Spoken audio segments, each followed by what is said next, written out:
Hi, and welcome to this episode of Tea of Life podcast. I am Tiffany, and today we are talking with Allison Mackey. And Hello. we actually had another conversation with her back in episode number 30, way back. In November of 2017. Yes. And right. And in that episode, we talked about how to pursue your writing passions. And so now I'm excited to say that we have her back on the podcast to talk about a book that she has she hasn't just written it. You've been writing it for the past, 3 or 4 years, right? Yeah, 5 years. Yeah, 5 years. Okay. But it has just released, and I'm so excited. When we were actually having our conversation before, and there it is. That's awesome. When we were having our conversation before, you had actually, I think that day that we recorded our episode, you had just released your book to the publisher, I think that morning. Yeah, it was really recent. I had my agent had started shopping it, and we had several different people that were interested in it at the time. So I'm trying to remember, back in November of 2017, I had not signed on a dotted line with Lifeway, who did end up publishing it. Like, I didn't get their offer till the next spring, but I had some nibbles there at the beginning. Mm-hmm. So your book has finally made its debut just in time for summer reading. And as you saw, it's called The Edge of Everywhen. And here's my copy. Yay! And I love it. It's absolutely amazing. And I'll have to say that I'm not typically a fictional reader. I typically like nonfiction. Yeah. But, and I think we talked about that when we had you on the podcast before. But I love this book. Yeah, it's I'm so amazing. glad. And I know it's it's not even for my age, but I can't wait for the next one to come out. I hear that a lot. A lot of grown-ups say, I didn't think I would like a middle grade book, but it's the same reading level and genre as A Wrinkle in Time, and a lot of adults love that. So yeah, and the characters, I found myself just thinking that, the characters were real, and that I could just go and have a conversation with them, or, I wonder what they're up to. I wonder what Piper's doing today, or whatever. So, you see, I just loved getting into it, and just kind of, I don't know, maybe I don't want to say escaping the world that I'm in right now, because I don't really need to do that, but it was it's great to just be able to kind of dive in and just go into someone else's life. Yeah. You get for a few days. Fiction. You get lost in the story for a little while, and that's always fun. Right. So I think maybe I like fiction more than I thought I did. So this could be good. I converted you. Yeah. I know. And in the book, you actually talk a lot about other books, you refer to other books. Yeah. Some of them I've read, just from having the kids and from homeschooling and stuff, but some of them I haven't. Yeah. And so I'm thinking, well, maybe I need to go and check out some of these other books and start reading those as well, because that's my hope. That was my hope, actually, is that people would make a list and they would finish this one and then go to the library and just have lots of stuff to read. Yeah, I think I might do that for the summer. Awesome. Yeah, because I think that just reading these fictional books, it's opened a whole new world for me. Yeah. So, and there's just different perspectives, different storylines. The books that I mentioned kind of all over the map as far as content goes, like what their stories are about. A lot of them are classics. So, yeah. Awesome. So tell me, what inspired you to write this book? I get asked that question a lot, and it was a very specific moment. I knew that I wanted to write a middle grade fiction book. I kind of felt like there was a gap between Harry Potter over here and Laura Ingalls over here. You've got kids wanting to read Harry Potter because it's all magical, but then you've got parents that go, I don't want them to read that. I want them to read Laura Ingalls, and they just, it's not as relevant, and some of them, they just might be bored by it. So I wanted to write that age group, that genre. So in early 2015, I was scrolling on Facebook, and someone posted just a random meme from somewhere that said, wouldn't it be great if a book knew exactly the moment you touched it, the story you needed to read? And then someone underneath that commented, the book of requirement. and it was kind of like a mic drop for me. If you're not familiar with the Book of Requirement, it's a reference to the Room of Requirement, which is in Harry Potter. Mm-hmm. It's a magic room that appears only when the student needs it. And I thought, okay, that's a really, really, really cool concept. I need to write this book. And so as a believer, I wrote it about the story that God would be telling us about who we're supposed to be. And that's kind of how it all sort of came together for me. That's awesome. I love it. That's great. So the book, it actually tells a story from a book's point of view, and not necessarily an author's point of view. I don't want to give away too much about this book, so if I start to say too much, just stop me. Okay. But I just want to make sure I can reveal whatever it is I'm saying. Sure. So tell us about how that happens kind of throughout the book, how the book tells the story of the book. Okay. Well, I'll explain kind of how I came to that. The first several drafts that I wrote of it was not from that perspective. It was third person, kind of boring. It was mostly focused on Piper. And I knew as a debut writer, I needed an angle, something different, something that hasn't been done before. Mm-hmm. And one of the other things that I did was after the first couple drafts, I set the book aside and I did a bunch of research. And so I went and read every book-focused book I could get my hands on. And there's this kid's book called The Fantastic Flying Books of Mr. Morris Lesmore. Mm-hmm. And I actually mention it in the book. And it is so charming. And there was a little video short made of it, and it won the Oscar in 2012. And he makes the books comes to life. They dance and they fly and they have emotion on their little page faces. And it's just this really cute interaction with a librarian and all of these magic books. And I thought, that's a cool perspective. Books have feelings. And then I also was reading The Book Thief, which has one of the most unique narrators out there. If you've never read it, I'm not going to spoil it because that's one of the things that's so intriguing about it. I thought, okay, I need a unique narrator. I'm like, okay, it's going to be the book. The book will tell the story. So as the reader, you get to know how it feels to be held by the reader and how he interacts with each reader. Mm-hmm. Awesome. So all of your chapters start with a quote. Yeah. And okay, so when I was reading the book, I didn't realize that you actually wrote the quotes. I did, yeah. And I didn't find that out until after I had already read the book. And then I had to go back through and go, wait a minute, what? She wrote all those quotes? And and that explains why I've never heard of any of them. Exactly. So there's a story behind that too. When I first wrote it, I had taken quotes from like all these classics. I had taken quotes from all kinds of other books. And when I received the publishing offer and all that, the closer we got to printing date, they said, oh, by the way, you are responsible for going to all of those publishing houses, getting their written permission, signing a contract with them, and paying them money for that. And so I was like overwhelmed, first of all, at the time that would take and then the cost. And my editor said, you are a really good writer. You just need to write your own. I'm like, you know what? I'm going to scrap all those other ones. And I had about a week or two of time that I had to come up with all of them. Mm-hmm. And it was really fun. I just came up and I wanted them to sound like real books. And I understand from a couple readers that I did my job well. They thought they were real books. And I'm like, oh yeah, I've heard about that. And it's not a real book. You're like, oh really? Yeah. So it was very, very fun to do that part of it. That is really cool. So the people that you actually okay, so just in the first one, in the salutations. Yes. I see, may our stories be told and may the words have life. Friar Godfrey. Yes. So Friar Godfrey? Friar Godfrey is a major character in book number 2. Oh, okay. So I'm hoping that the publisher will, ask me to publish book 2 and 3. But yeah, he's a major player in book number 2 as they go into the mystery of how the book's origins came to be. Uh-huh. That's what they do. They try to discover the book's origins in book number 2. What a great idea. So it just comes full circle. Yes, it does. So literally all these quotes you could probably find in the sequels.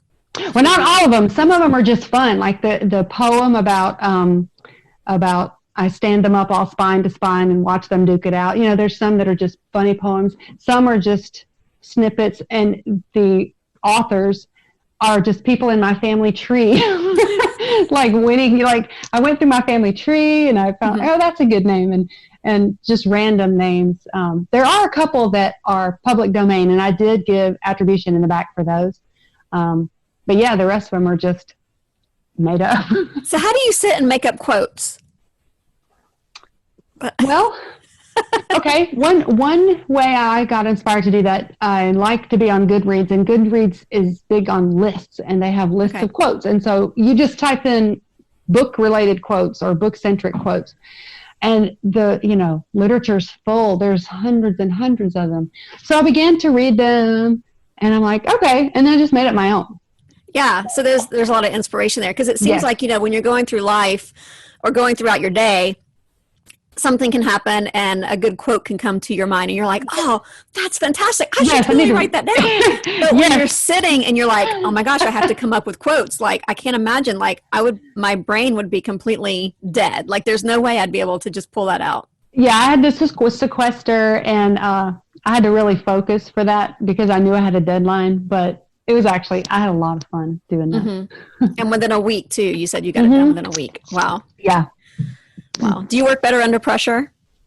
I do like having deadlines because that I'm under pressure is probably not the best word, but maybe a little bit. Okay. Maybe a little bit. Yeah. Yeah, I definitely do. I don't know, maybe my husband would disagree, but I get a lot more done when I'm under pressure. I don't know that I'll work better under pressure. Right. And I end result. get a lot, like I wrote the novel without a true hard deadline. And so I would sort of set deadlines for myself, I guess. I'm not really sure, but yeah, it helps a little. So what character are you in the book? Oh, who do you identify with? Let's see. Well, as far as Piper goes, I was that much of a book nerd at her age. I wasn't as gracious and kind as she was, but so as far as, I think I probably most identify with Sophia because she's a mess and she likes to cook, and her hair is always, unkept. So, yeah. So maybe a mix between Piper and Sophia. Yeah.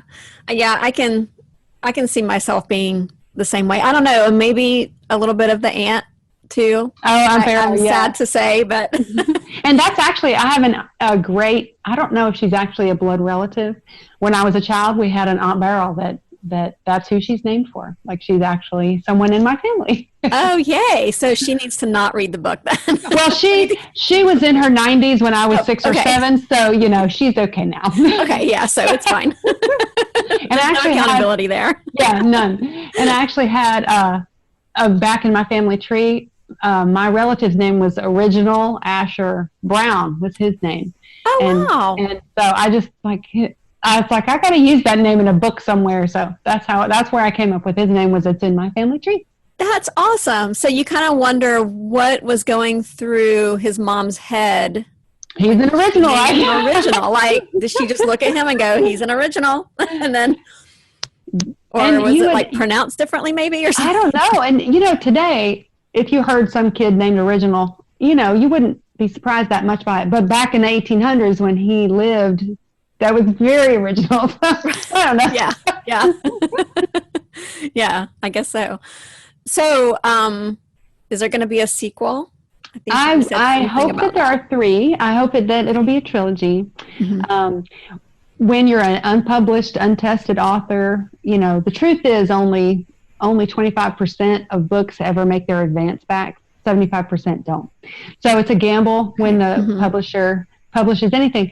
And so what they like to do is buy standalone books with series potential. Okay. That's what this is. So it could stand alone. My hope is that they're going to be, it's a smashing success, and they say, yes, we like 2 and 3. So have you already started it? Book number 2 is 95% done, and I'm in a really hard editing phase of it right now. And book number 3 is in the plotting phases still. So how far between books do you typically release the series? Like, how long do you usually wait? Oh, I'm new at all of this. I don't know. Okay. I didn't know if there was like a set time or, like a structure. That's a good question. I guess it depends on the success level of it. So And you hear the long-awaited sequel. So, a couple of years between each may grow your readership to have a buzz building about book number 2, something. So, right. So, what is your goal for this book? Like, what do you desire for your readers to get from this book more than anything else? Well, there's 2 main goals, really. I want them to be entertained. That's probably the biggest thing. I want to tell a really neat story, and so I hope that I did that. But there is. I am a person of faith, so there's the faith element that I would hope they would ask really big questions. I pose some big concept, big questions. They have a tragedy, and Piper asks big questions and has hard issues that she deals with. So my hope is that readers would maybe think about God differently than they did before reading the story. So those are two things I'd like to see happen. That's awesome.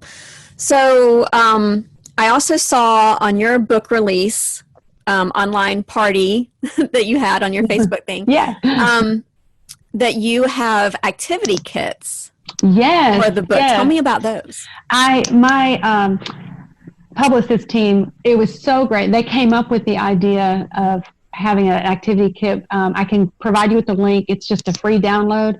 And I wish I had I thought I had a copy here with me. I don't know where it went.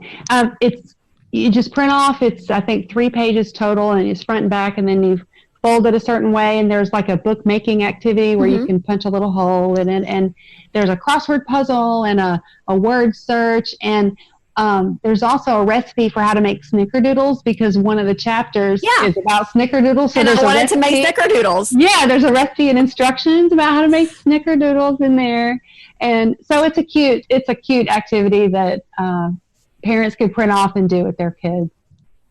That's awesome. Yeah, that sounds like a lot of fun. I actually did go on the website and I looked at it and, downloaded it and looked through it and everything. And it does look very, it looks like a lot of fun. I wanted to print it off and do it myself. I can't take credit for that. My team at Lifeway did the whole thing for me and said, "How does this look?" I said, "Oh, it's wonderful." So at what point do you get to in the book though, where you think, okay, I'm going to do activity kits for this? It was part of the ramp up to the launch. They're wanting, since I'm pretty sure that it was sort of a last minute, when everything was scrapped, all of a sudden all the in-person events were canceled. We didn't have an activity kit planned prior to that. And so I think it was one of those things, kids are stuck at home, let's give them something else to do. And so, if a kid has the book to read, that can be just an activity that they could do with it. Just because of the whole pandemic, we're stuck at home and everything's weird. So, I think it's brilliant. I thought it was a great idea. Perfect timing. Yeah, absolutely. Well, one of the quotes that you made in our previous conversation together in episode number 30, if y'all weren't paying attention before, I absolutely love, and I actually think about this quote often. Okay. And you said, and you were quoting somebody else in this quote, I believe, but you said, "We don't seek perfection in order to obtain the Father's blessing. We seek perfection because we already have the Father's blessing." Yes. I love that. And I think about that often. So at what point do you think that you would get to in this book that you have written? It took you 5 years. So at what point do you get to in this book to where you go, okay, it's perfect. I've sought enough perfection. It's time to let it go. It's funny, being new to the whole publishing thing, I didn't know what I didn't know. And so I assumed when my agent signed me that there would be edits, so we did some editing. What I didn't realize was how much more extensive those edits would become once the publisher got hold of it. But I will say they were fantastic editors, and they made it a much better book. So I would, very easily say right now, I'm hands off, I'm done. I wouldn't, I haven't checked for typos. We've checked a lot, but it goes back and forth in so many hands, so I can see how one could possibly slip in. But but each time they said, yeah, we're going to rewrite this section, I was like, really? I thought we were done. So I would say, I'm actually really happy with it. It's one of those things that I've learned to trust their voice. That's the editing team. That's what they do. That's their job. And gosh, they did such a great job drawing out such a better story that I trusted them when they said it was done. So I'm like, okay, I'm done. Yeah, well, I think it's there. It was pretty great. I'm not really sure that I know anything else that you could have added to it. So, what age do you think that this book is mostly geared toward? Well, kids tend to read up, and the main character is a 13-year-old girl and her 10-year-old brother. The vocabulary, there's this tool called the Fleisch Kincaid scale that tells you what grade level it is, and it's at 5.9, so almost a sixth grade level. But so a 11 or 12-year-old child would be the target reader, but a very well-read 9-year-old could also read it. There's nothing topically that would be inappropriate for a younger, 8 or 9-year-old child, but the vocabulary just depends on the kid, But of course, lots of teenagers and adults like it too. So, but my target was a 12-year-old girl. Okay, yeah, I think you hit it. I think you hit your target. I actually ended up getting 2 copies. Oh, yes, I heard you say that. So I am actually going to offer one to my listeners. Anybody who is interested in receiving the book, The Edge of Everywhen, I will send it to you. I have 1 copy. Yes. So I have to figure out how I'm going to give that 1 copy away, but 1 copy. Maybe the first person who, listens and says, hey, I want it. Maybe that will be right. it. I won't make it hard. I won't make it like a huge contest or anything like that. I've done that before, and I tend to forget, oh, yeah, I'm running a contest. I should probably do something about that. 12,000 people later. Oh, sorry. I know, right? Whoops. Yeah, so we'll make it very easy. We won't make it hard at all. So, Allison, tell us where everybody can find your book and where they can find you and the activity pages. Okay.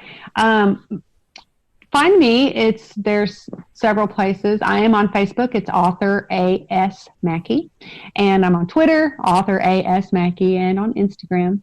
And my website is www.asmackey.com.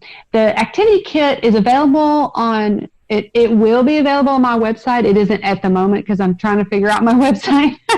But B&H Kids, the Facebook page, that's the publisher, the publishing arm of Lifeway. They definitely have a link there to download it. And my author page, the Facebook author page, should also be able to take you to a link to download that activity kit. Excellent. And we will put a link to all of those in the show notes on our YouTube channel and on my website. So you can go there and click on the link and it'll take you to all those places. So Allison, is there anything else that you would like to add to our conversation to let our audience know about? It's just really been fun. My favorite thing to do is to go to schools and talk to kids about writing. I know that if I had more encouragement as a tween or teen, when you write, when you're younger and you're writing, you're like, here, you can read it. I hope it's not awful. We're all so insecure.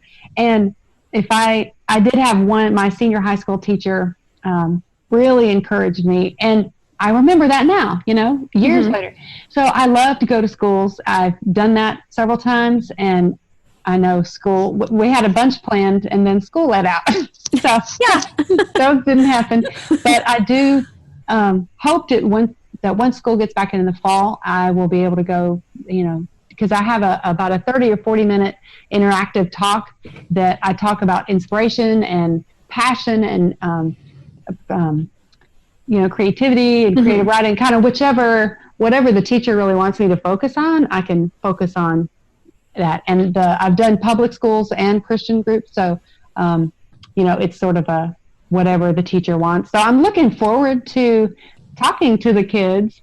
about that. And because I did it, this ones that I had before were prior to the actual release of the book, so I didn't have a book I could give them yet. But now I'll have a book that I can give them, and I'm looking forward to that. So if you are an educator, reach out to me and I will come to your school. Yeah, that would be great. So is there any other thing that you're working on right now besides this? Like, do you have any other works that you're writing? Always. There's always a folder on my laptop that grows of book ideas. So I'm currently writing a couple young adult fiction books. One is like a medieval allegory kind of. And then it would be like a Hind's Feet in High Places in Middle Earth, kind of like that. So okay. I'm hooked. And I'm hooked. I'm already there. I already want it. Grace in the House of Cedar is the title. Oh, wow. And then the other book is another young adult. It's more speculative, so it's not sci-fi, but it's a little out there, you know. It's like that's the only way I know how to describe it. It's a speculative about a modern day Philip who travels in the spirit and just goes around and prays for people. So, oh, wow. Yeah. That's awesome. So that's what I'm working on right now. I think you're currently my favorite author. Yay! Because I really like this. How do you come up with the titles, though, before you even write the book? Like, you know, the truth is, titles and covers are what sell books, especially kids' books. If the title is boring or the cover is boring, they're not going to look at it. So I do research. I also go to Amazon and I make sure there is not already a book out there with that title, because that just bugs me that there's so many of the same names of books. Yes. And so I look at it, just do lots of research, go out to the libraries.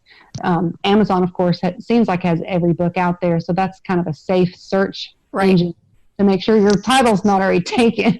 Right. I write titles, though, but at least I could start a new one anyway. Yeah. Yeah, actually, I just ran into that just yesterday. I was researching a book, looking for a book, and I'm just scrolling and scrolling and scrolling. And there was one book right after another, all different books titled the same exact thing. Yeah. And so I had to find it by the author and then who had written the foreword in the book, because I knew that, all that. So that's what I was trying to look for. And then when I found the book, and then I saw somebody else talking about the book, because that's why I was looking for it, they had a totally different cover. Like it was the same different book, edition, completed different edition. But a different cover. And I'm like, okay, now I'm really confused. So I had to go back and make sure again that I was looking at the right book. So, yes, and you can see that this book is very intriguing. Like, just looking at the front of this book makes me, I don't know, I stared at it for minutes going, what are they doing? What are they looking at? And then, of course, it all makes sense, of course, when you're reading the book. Yeah, have I told you how much I like this book? It's fantastic. Funny story about the cover. When I wrote the characters of Piper and Phoenix, I didn't think of my own children. My children are grown. And but one of my son's friends came over and he looked at the book and he said, oh, that's Sarah and Jonathan. And I thought, oh my goodness, when Sarah was 13, Jonathan would have been 10. She had long blonde hair. She was taller than him. He had short dark hair. And I never made that connection until one of my son's friends pointed it out. I'm like, oh yeah, my kids are on the cover. Oh yeah, and then your kids are mortified then, right? Oh well, the good thing is it's just their back. So I was gonna say they're too old to be mortified now. Like if they were younger, they can say, "Look, now, so I'm on the cover." Yes, Isn't and that then cool? like, oh, that's me. Yes, that's me. That's great. So, page 85, actually.